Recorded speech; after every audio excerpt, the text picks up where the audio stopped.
This is Open Parley Live.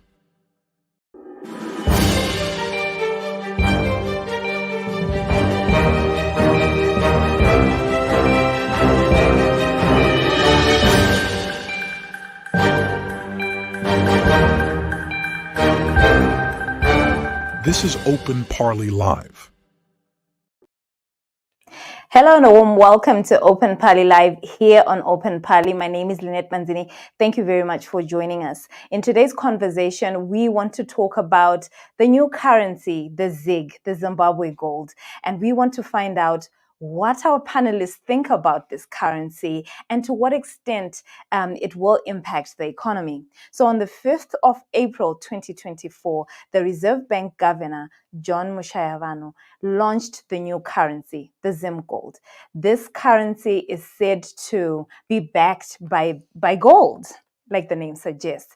And that's why we're having this conversation today. It was launched last week, and help me to welcome my guests. My very first guest is Dr. Tadini. Welcome to the program. How are you, Lynette? Thank you very much for having us on the program. Yes, and thank you very much, Chennai, for joining us. Thank you, Lynette. Always a pleasure. Thank you very much. I'm going to start with you, Chennai. What are your thoughts? Okay, so we first heard about, I think a month or so ago, there were issues around the new currency being introduced, and people were not too sure because the Reserve Bank had not said anything. And then we later heard that they were actually launching this currency. When it was launched, what was your first impression on Friday last week?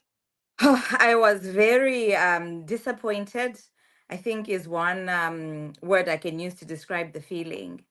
The second is really just generally joining the masses in terms of just the confusion. Like, why are we doing this?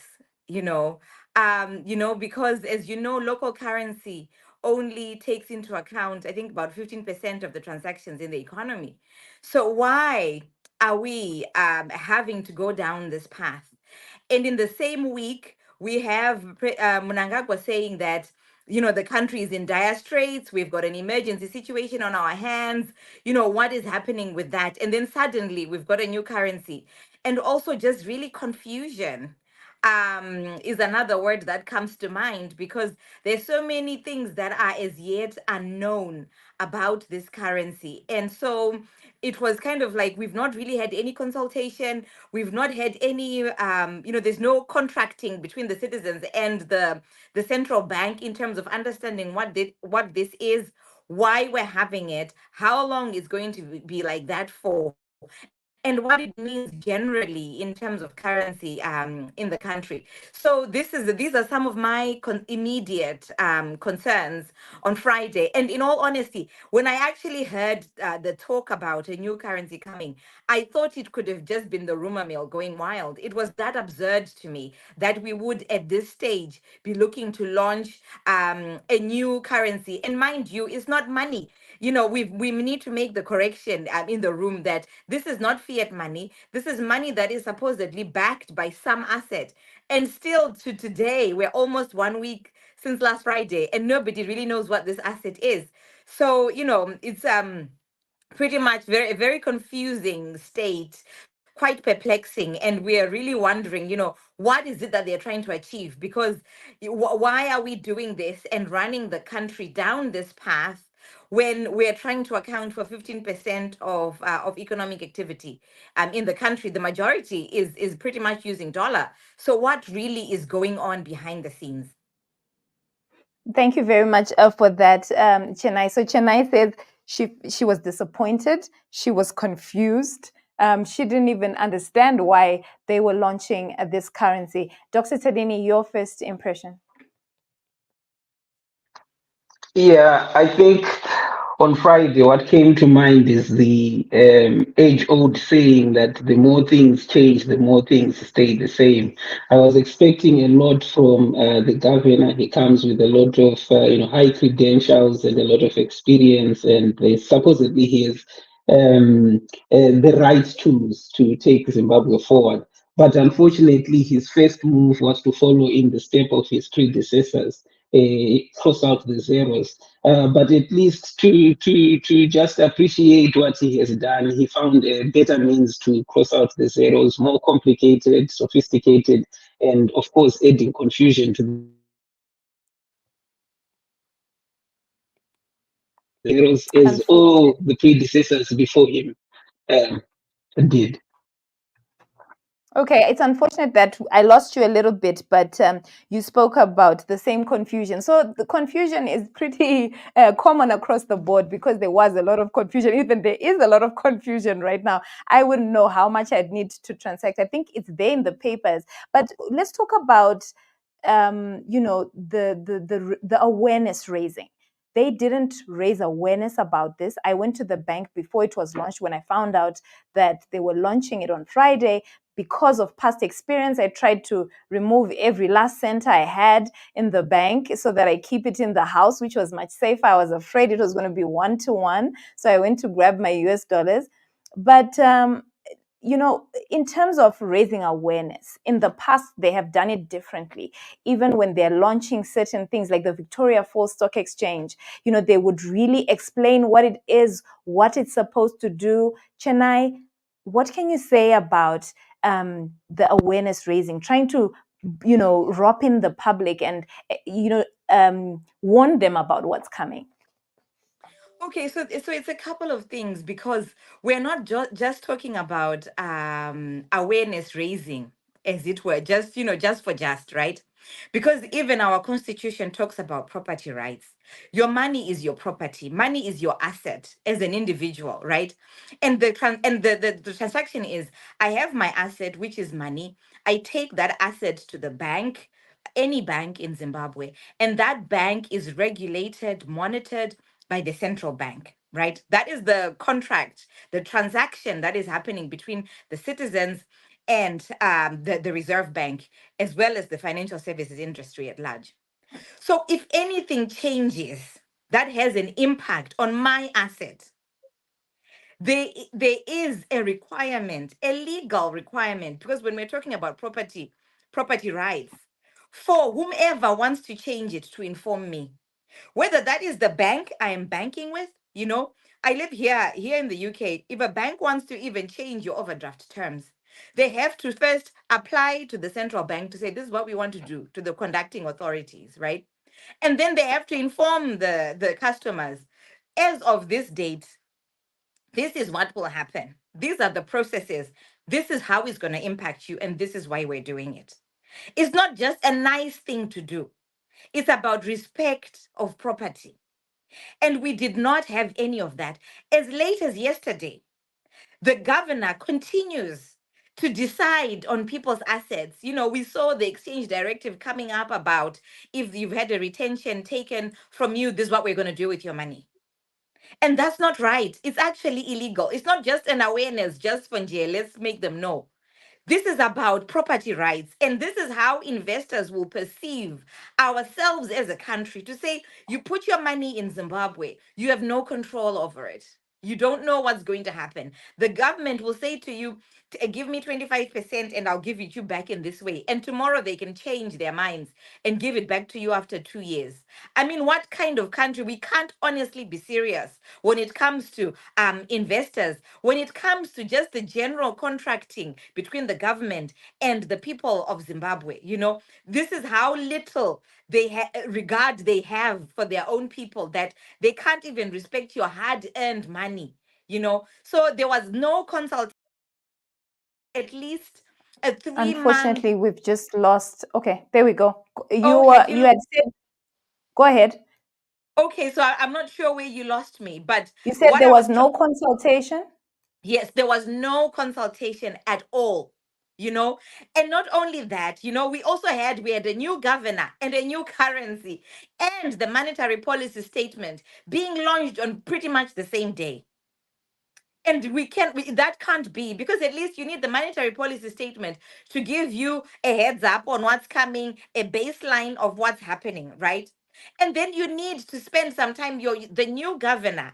And I have to take an opportunity here to say, where I've witnessed him speaking in stakeholder meetings, and he talks down to the people that are asking him questions and so on and so forth. So I'm not really sure he understands his mandate as a governor, really, because the who he is working for is us, the stakeholders of the country. So if we are not sure about something, he really needs to extend himself and explain with grace, not to talk down at people as he has been doing. We needed even some time to ask the governor, understand, what type of a governor is he? What is he going to bring to the table? But instead, we have this kind of very brief transition from John Bond to John Zig. Quickly, the Zig is there, the MPS is there. This is what we're doing. And everybody is kind of like, it's like a whirlwind has happened. And we are not clear on what is happening and what the future holds. Why are we doing this? Is the question that still needs to be answered. Thank you very much, Chennai, for that. And you bring a bit of humor in this, from John Bond to John Zig. That's very hilarious. But thank you very much for that. So in case you're just joining Open Party Live here on Open Party. My name is Lynette Manzini, and we're talking about the new currency. The Reserve Bank governor launched the new currency on the 5th of April, 2024. And today we are discussing what this means, why they didn't even raise awareness around this currency, how they were going to convert it, the conversion. I know he spoke about it on the day, on the 5th, but people still don't understand what's happening. But let us know what you think about this issue in the comment section. How has it affected you so far? Before I move on to Dr. Tadini, I want us to listen to a clip, watch a clip of a Zimbabwean who was reacting to the ZiG. Unfortunately, that is not ready as yet, but we'll move on to it later. Dr. Tadini, if you can come back in. Chennai spoke about property rights. She also said that they're not supposed to raise awareness for the sake of raising it. They're supposed to be a contract with the citizens. She also complains that the governor talks down to people. I would like to forgive him and say maybe, he's coming from, the private sector. He was a chief somewhere, and, now he's transitioning. He's not yet sure about what he's supposed to do and doesn't realize that there's a social contract between him and the citizens. But what are your thoughts about, in regards to the issue of the rollout of this currency? Yeah, the first thing that I'll say is similar to your experience. The first encounter for most ordinary Zimbabweans with the ZiG was abrupt. And for more, it was even on a failure basis. After failing to transact, you go to try and buy something from the retail, or you try to buy your medicines, and then they tell you that we are no longer taking a bond notes or the ZW. And you ask why, then you're told that the ZiG is coming in. There isn't sufficient time for people to understand. There wasn't sufficient time for the retailers to be able to change their systems, and then still have no break in services, especially essential services such as medicines. We have reports that even in areas like Mutare, up to now, people are refusing any bond notes. The retailers will not take the bond notes. So no consultation, it is abrupt. The first interaction that people are having with ZiG is on a failure basis. You have failed to transact. And that definitely raises emotions, that brings back memories of the previous governors and their failures and the challenges that were brought about by their currency gymnastics. So definitely that is the wrong place to start. And I agree with Chennai 100%. There was no consultation. If there was any form of consultation, it was very elitist, preserved for those that are perceived to be the only important stakeholders, and the rest of the Zimbabweans were left to find out the morning off. And I think for a governor that is saying he is here to rebuild credibility, to rebuild confidence, that was the worst thing that he could have ever done. The impression that we have at the current moment is we are back in a Gono era. The money doesn't buy. The only thing that buys for you is US dollars. Especially for the first 2 days, I think you noticed that the economy reverted to almost 100% US dollar transaction. And if anything, I don't think that puts the confidence in the in the ZiG currency, but rather it emphasizes the importance of the US dollar for the Zimbabwean people. So that would be my take on the consultation aspect. If any happened, it was very elitist. Then the other part that I would want to touch on was the lack of clarity. And you'd think that the lack of clarity, building off the consultation or lack thereof, you notice that it seems as if there was a deliberate intention to be very cryptic. To make it very impossible for people to easily understand what was happening with the currency. If you notice just something as simple as the naming of the currency, why do you feel the need to name it ZiG when you had already used ZiG before? Are you trying not to just be deliberate in confusing people that maybe this is indeed the ZiG of yesterday, which was an investment instrument that did have a real gold behind it?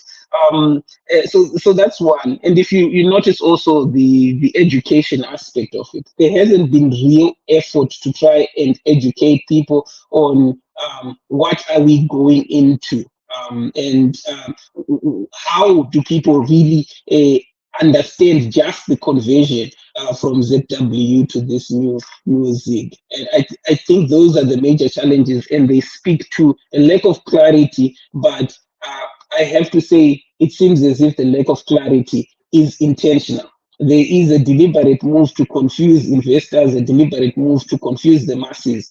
And I think if you are confused, you can easily be hoodwinked and robbed of your savings, as we were robbed in 2008, and as we were robbed with the bond notes 1:1 lie.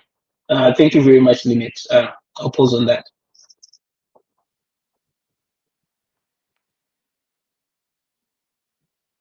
I can't see Lynette on the screen.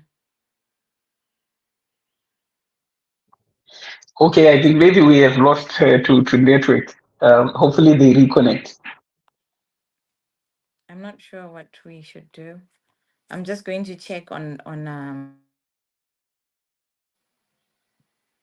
we need to check on WhatsApp if there's further instruction.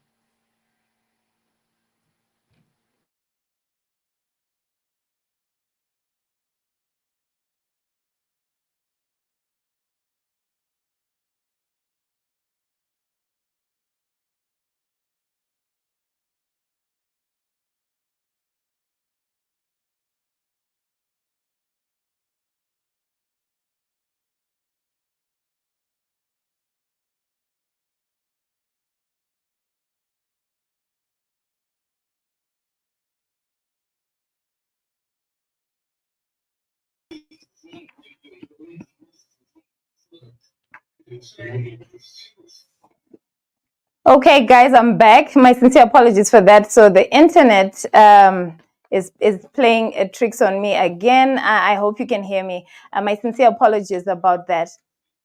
We can hear you. We can hear Okay, you perfect. 100%. Okay. So I wanted I know you guys had a conversation when I was away and I don't even know where to pick up, but let's just go back a little bit. And I want you and I to talk about the issue of consultations. To what extent should they have consulted? Because are they going to go and consult 15 million people? How are they going to consult people? Let's really explain what we were expecting the governor to do here. So, firstly, we were expecting a monetary policy statement. The monetary policy statement should have outlined the general direction of travel. It would have been the first really point where officially we would hear that these are the intentions of the government, and this would have been the intentions. It would have given us a baseline of, in terms of if it's asset backed, where is the asset? Are we using all our reserves, some of our reserves? Like, what is happening? What does this mean? And that should have been there in black and white as an intention in the monetary policy statement, which would have been released October 2023, latest February 2024. And that would have given us some time to understand why it's happening, where it's going, what the rest of the year is looking like. Following that, the Minister of Finance, I have to bring in here Professor Mtuli, being the one who is overall in charge. He had a lot of opportunities, the budget statement review, a lot of consultations, even through the legislators in parliament. These are the people that citizens have voted for as their ear and mouthpiece. They should have had at least a 3 month update to legislators to say this is what is happening. And then at least what that means is if I stop my MP, if I attend my MP surgery, the MP would have been able to communicate, and I would have even been able to give them feedback to say, this is what I think about this. This is the extent to which I agree or disagree with what will be happening. We also have at these days, getting information out there is not difficult. We have a lot of social media outlets that they could have used a quick video to say this is coming, this is what it means for your money in the bank, this is how it's going to be backed, this is what it means for our reserves as a country. That would not have been difficult. We have a lot of newspaper media houses that, are in part state controlled even. That could have been used to give that awareness and give an opportunity for people to feedback, to say, well, we are not happy with this. In order to get a good sample size, go to the rural areas, go to the urban areas, use the district councils, use the local councils to communicate this message and get the feedback. But we are in an era where the government of the day is not really interested in contracting. I don't think they realize that we are in this, whether we like it or not, there is a social contract that happens between the people and the people that are leading the country. And that didn't happen. So, and that should have taken at least 3 months, like I said. You know, at best, it should actually be even more than 3 months, so that you've got a roadmap that says at 6 months. They can't honestly tell us that they just decided last week that they are going to introduce a new currency, because if that is the case, then we have a bigger problem. And that may well be the case. It may be that John ZiG appeared day one at work and decided there's no money, we don't have any foreign currency, we don't have any local currency. What am I going to do? Let me create a new currency and just give people that and change all their balances to this new currency and try and find some money to print it. Maybe that's what happened. So at the moment, we needed at least a 3 months period to raise awareness, to get feedback from people, for people to, for their people's concerns to be addressed. But like I said earlier, even as early yesterday, I had a journalist who sent me the new, exchange control directive just yesterday. So they made the announcement on Friday, and now they are drip feeding information on what is going to happen. And it's not even like, okay, I have your money. What really that directive should have said is, we recognize that since the 12th of December, we have been holding on to your money. Unfortunately, we don't have the money to give you back. What we can offer you is, please contact your bank to sign and accept what the offer we've put on the table. Instead, they've written a directive that said, we took your money in December. We know we don't have it. We're going to give it you back in 2 years at a currency that you don't know anything about, at an interest rate that you don't know anything about, using an instrument that you don't know Let me anything stop about. you. Let me stop you there, Chennai. Thank you very much for that. And if you can come in, Dr. Tadini, the consultation, do you agree with Chennai? Chennai says they should have taken 3 months, gone out to the communities, to the rural areas, spoken to these individuals before launching this currency. 100%, and I think this is the part of the conversation where you guys might have missed it. I said similar to your story that you shared. The first interaction that most Zimbabweans had with this new currency or an understanding that there is a new currency was at a point of failure to transact. They couldn't buy something because the retailers did not have a system that supported them purchasing in ZW. People should have known that, but that didn't happen. If there were any consultations, they were very elitist. They did not include the rest of the ordinary Zimbabweans, and they only spoke maybe to a select few that they perceived to be important stakeholders, and the rest of us not. And that has led to this lack of clarity, which is something that we also touched through. So I'm just trying to blaze through it. The lack of clarity, and you think that the lack of clarity is actually intentional. Why would someone just go ahead and force upon a people a currency without proper notification, without sufficient time for them to adjust? Why would the naming even? Why would you choose to change the gold instrument to reuse the name that was on the gold instrument, specifically on this new currency? What is the objective? They run out of creativity in order for them to do that. So it seems as if there is a deliberate intention to be very confusing so that people are more pliable, so that people are easy to hoodwink and to swindle out of their investments. So on the consultation aspect, there's definitely a lot to left that they should Okay, have thank done. you. Go ahead. Go ahead. Yes, there is a lot that they definitely should have done. It did that particular move did not help to achieve the objectives set by the Okay, governor in the thank you very monetary much for policy. that. And in case you're just joining us,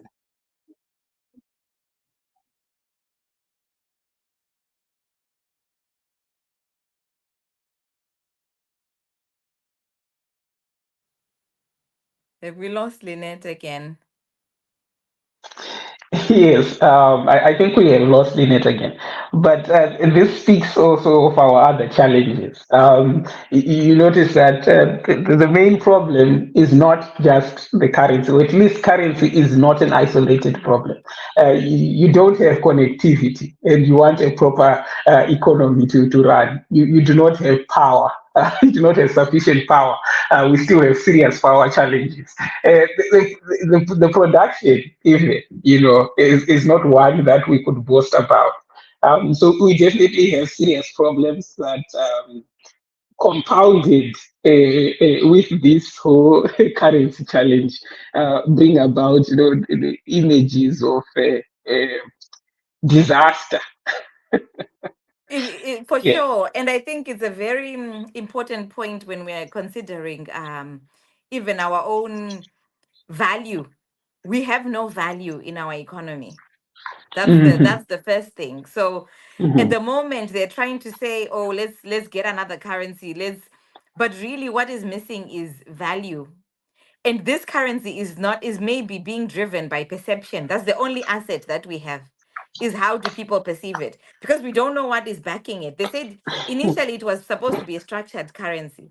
A structured currency has to have backing. We need to know, because now what people will do, investors will track the performance of the asset that is backing the currency, but we don't have that. Well, We don't. in his question and answer, the governor says that it is backed mainly by gold, the foreign currency reserves, and he says that it is exchangeable on demand. So now that brings in a confidence question. Can we trust them? Because that has been said before about other currencies. I think It Lynette I is brings to think back mind. now. Okay, yes. so. I think that's a $1 million question. To say that can they be trusted? Some of the points that the Reserve Bank governor highlighted, he said that they introduced this currency to restore confidence, to safeguard currency stability, anchoring on reserves, market confidence and credibility, transition to a market driven exchange rate system. And I'd like us to look at the issue of the transition to a market determined exchange rate system. Didn't we have the auction system, and was it not playing that role in the past, Chennai? So the auction system, no, it was not. The auction system, I feel, is partly to blame for where we find ourselves today. And I think for me to say that, I have to qualify it by saying, where are we? Where do we find ourselves today? And frankly speaking, we find ourselves in a situation where we don't have reserves. I am convinced, beyond 100% convinced, that our country has got zero reserves right now. We have no reserves. And what happened with the interchange auction is it was an idea which I believe was put forward from industry saying, well, we need US dollars to perform as industry. Therefore, let's provide a place where we can come and the dollars are made available and we are able to purchase them and, with our takings from local currency. And what that was supposed to do was to be market driven. So in market is reliant on demand and supply.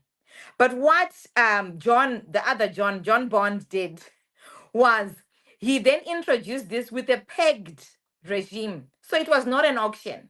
He discounted the selling of US dollars to the elite corporates. So that for you and I on the street that needed US dollars, we would have to buy them off the black market at a much more market driven and expensive rate. Whereas the corporates were able to go in, buy at a very much discounted rate until eventually the pot ran dry. We had during COVID, we had some monies that we were given by IMF, which I believe were put forward in the interchange auction at a discount. To this day, Mutuli has never sat down and given us a trial balance to say, this is how I use that COVID money. So the interchange auction was not market driven. And the exchange directives that he gave yesterday, that was my only kind of, okay, this is a carrot, in that he said he's closing that auction down. But when we look at what else is happening around that auction closure, we realize that we didn't have any more money. So this fact that we've got reserves that are backing ZiG, it's telling. Even in the same week, Mnangagwa made a bold statement to say we're in state of emergency. A state of emergency happens when you don't have money anymore to feed your people and you're in a position of drought. So people are going to have to rely on government support to survive. And he said, we don't have anything. We can't feed our people.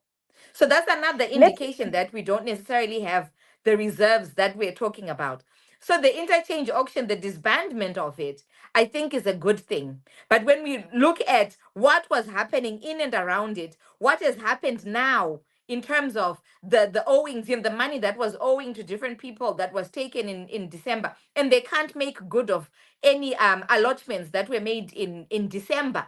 And they're actually saying now we're going to just convert it into ZiG and tough luck.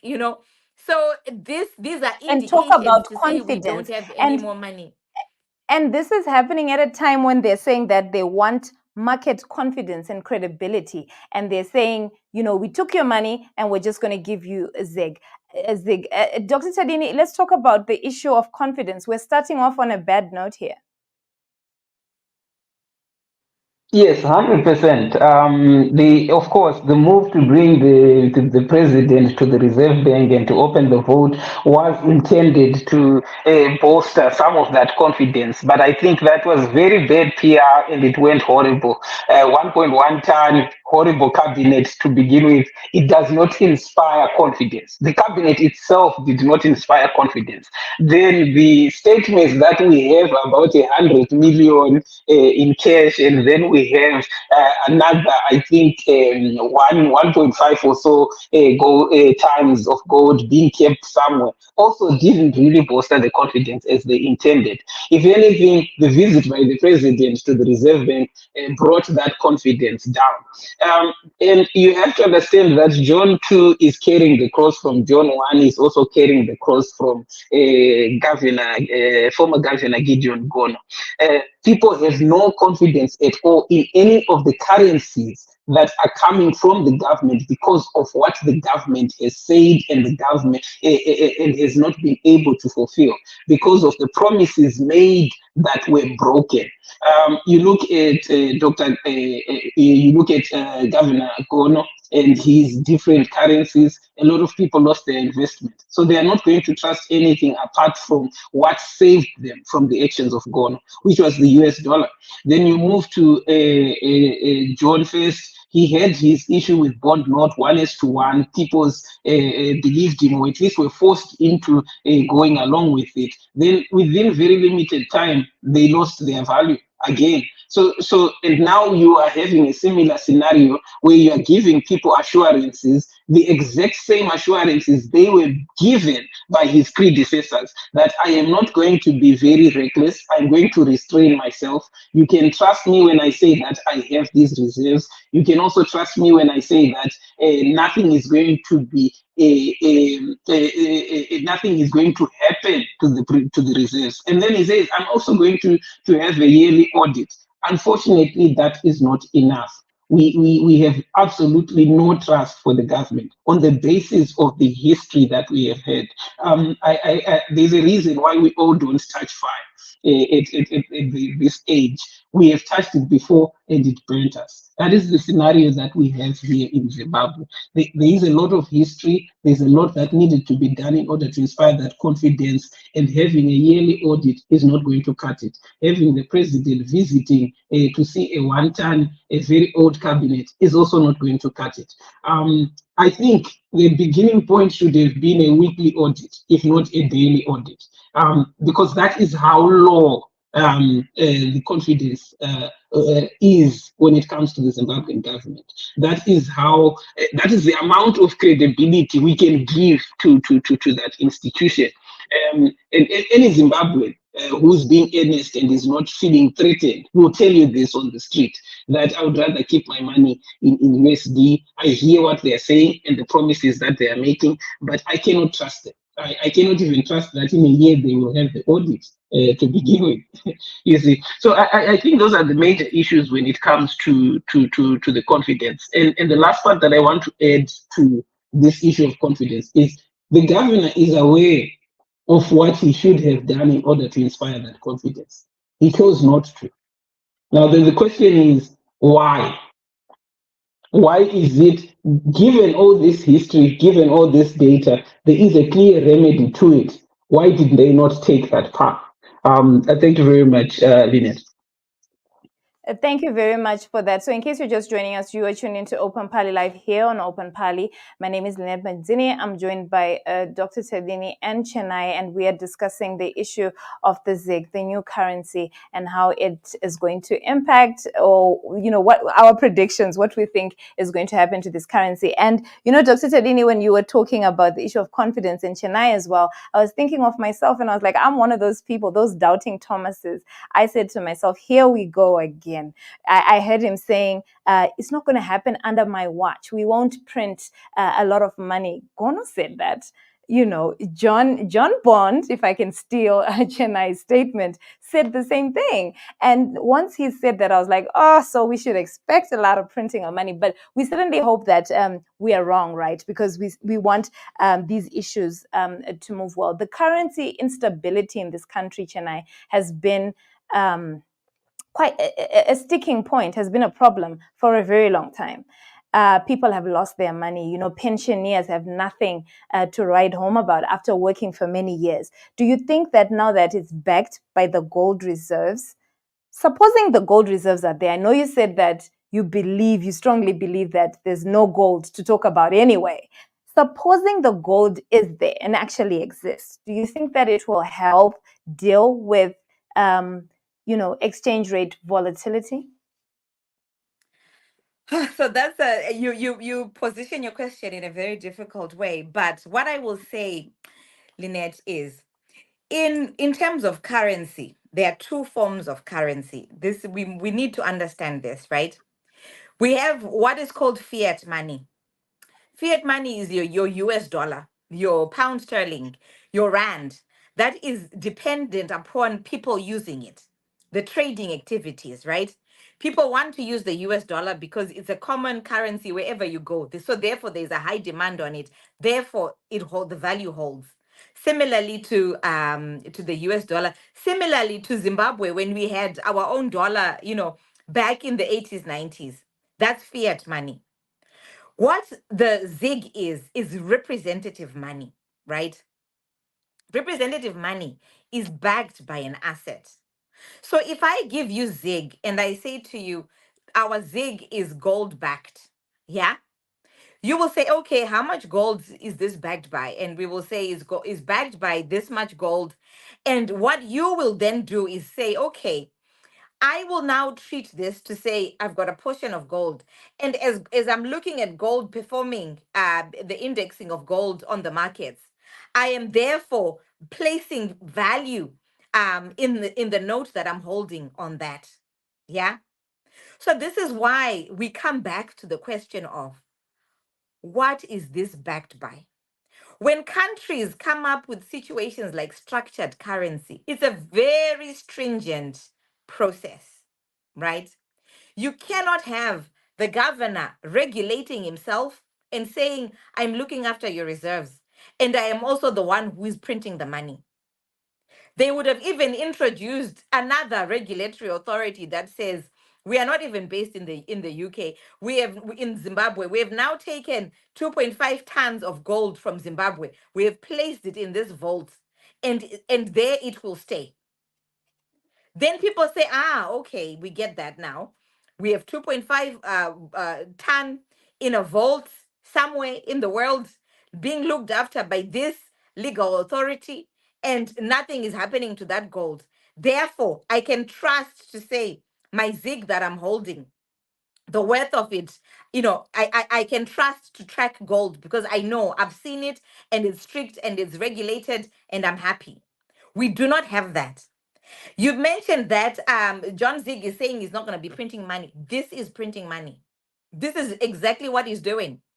He is printing this ZiG currency and he's selling it on perception to say, today I'm telling you that ZiG is 1:13 to the US dollar. That's what I'm saying. I'm the governor. I've changed all your balances. And if you want US dollar and you come to me with your ZiG, I will sell it to you for US dollar. But hang on a minute. He's the one isn't the one selling it.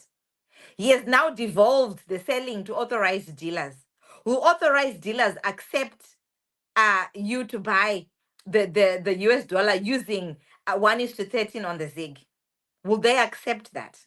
That is what will tell. And at the moment, we're talking about a currency that has not even been produced. He's not actually physically printed it yet.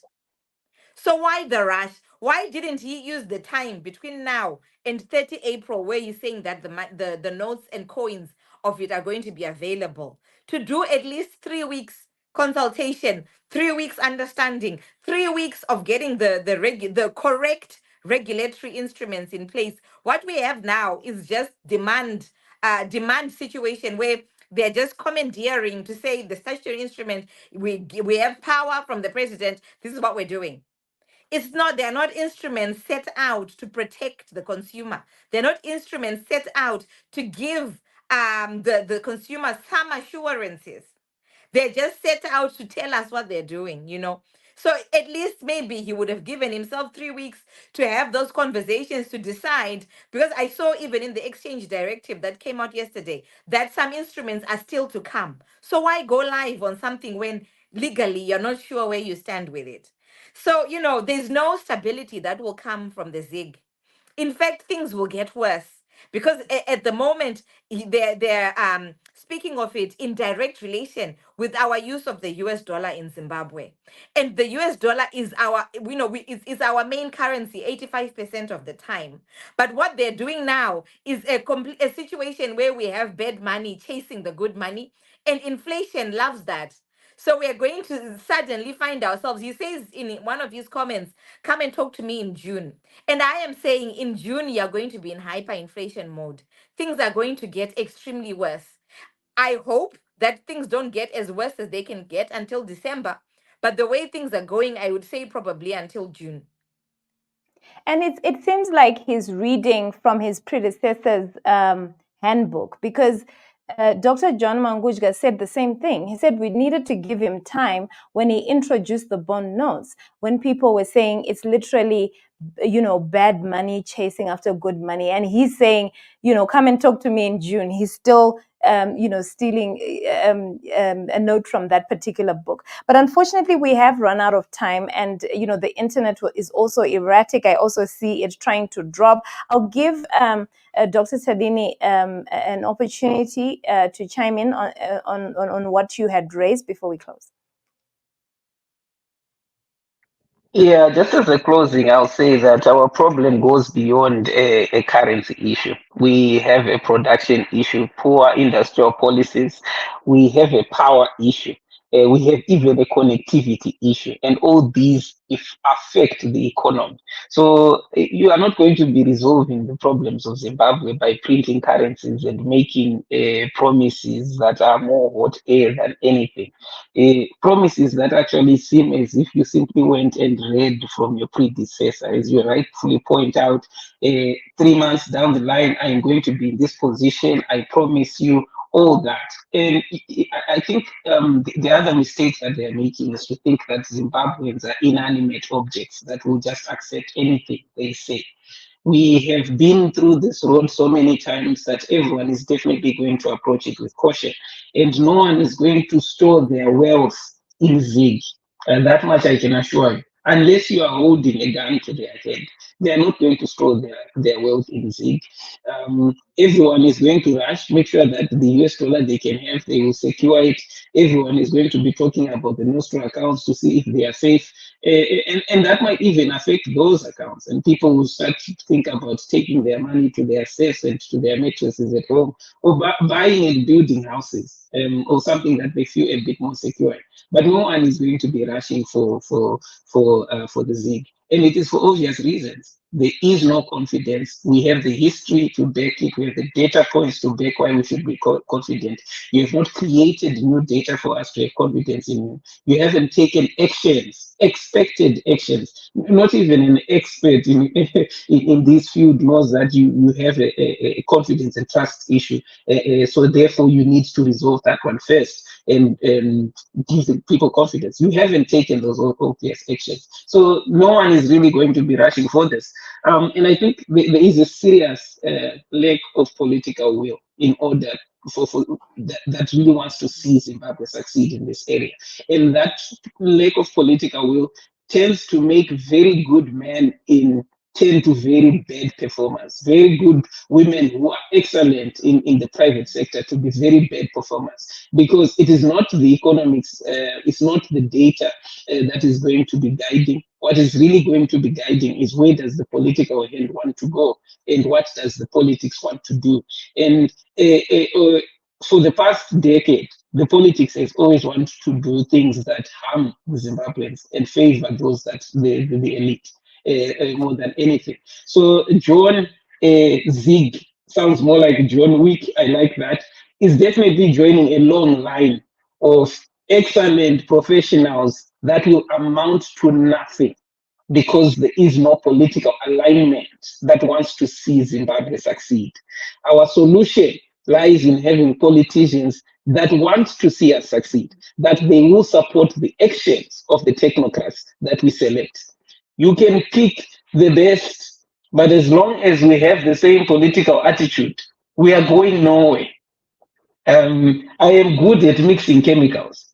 If you put me in the hands of ZANU PF and they elect to see the development of sciences, I will be the worst scientist you've ever met. Thank you. Thank you very much. And now I'm tempted to give Chennai another opportunity. Chennai, in a minute, in 60 seconds, your conclusion.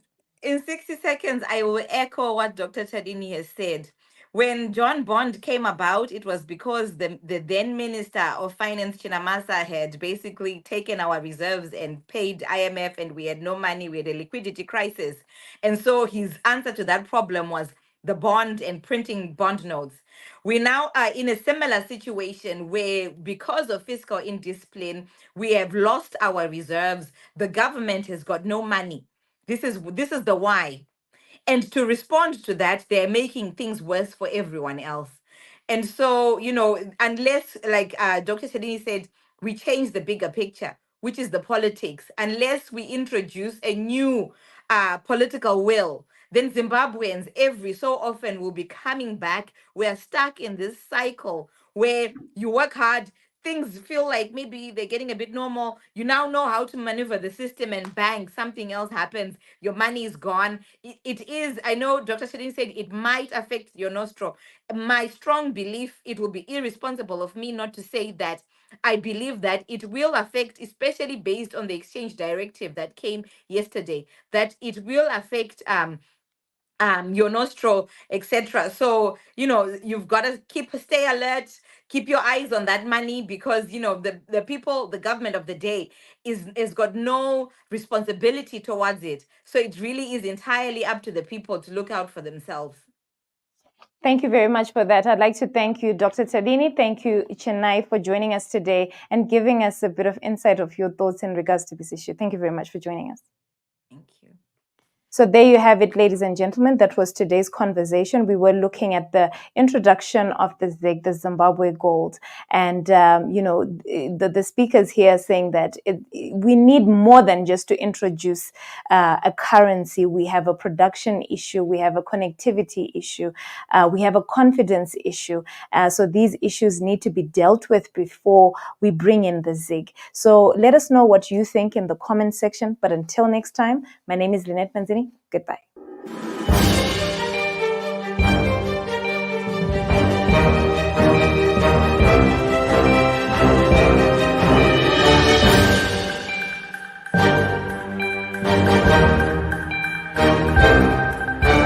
This is Open Parley Live.